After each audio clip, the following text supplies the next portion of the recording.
Hey everybody, Brad the Italian here, and today we're going to be doing another dog training video. We're going to be going over down. Now, since we have already worked on sit, it's going to be basically the same thing. We're going to hold a treat up to their nose, we're going to let them smell and get excited for it, and then we're going to slowly bring the treat down to the ground, letting them follow it with their nose, and letting their body naturally slide back until they're fully into that down position. And once you've done that, you're going to move around the room, do it a few more times, make sure that they're doing it reliably every time, and understand that they only get the treat once they are fully laying down. Now, once you've done this a few times and you have it down reliably, you're going to mark the behavior with down. So as soon as their front body hits the floor and they're fully down where you want them to be, give them the treat and say down at the same time. And that's down, the second one of the basic three. Now, when you want to get more advanced with down, same thing with sit. You want to catch them off guard, say down, and they should lay down where they're at, and then you can give them treats for that. You can move around the house. You can do anything like that, like I said with sit.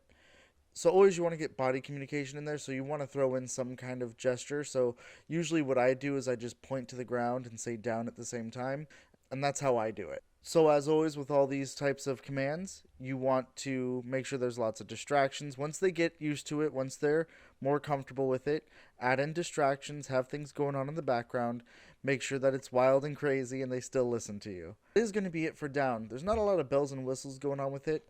Sometimes it can be a little bit harder. Your dog won't fully lay down. So when you bring it to the ground, you have to push in and back to try to get them to wiggle into down.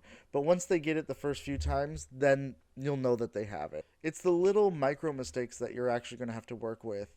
So if sit's not really good, then you can tweak it and work with it so that it's to what you want it to be. If down is not quite all the way down and they're still ready to jump up and do something, work on it, make sure that they're fully relaxed and down.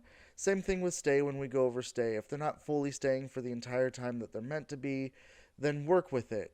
Teaching it and learning it is not difficult. It's the minor tweaks that you have to do along the way that make the commands difficult. So that's going to be it for this video. I'll see everybody on Tuesday with another updated video. Thank you very much.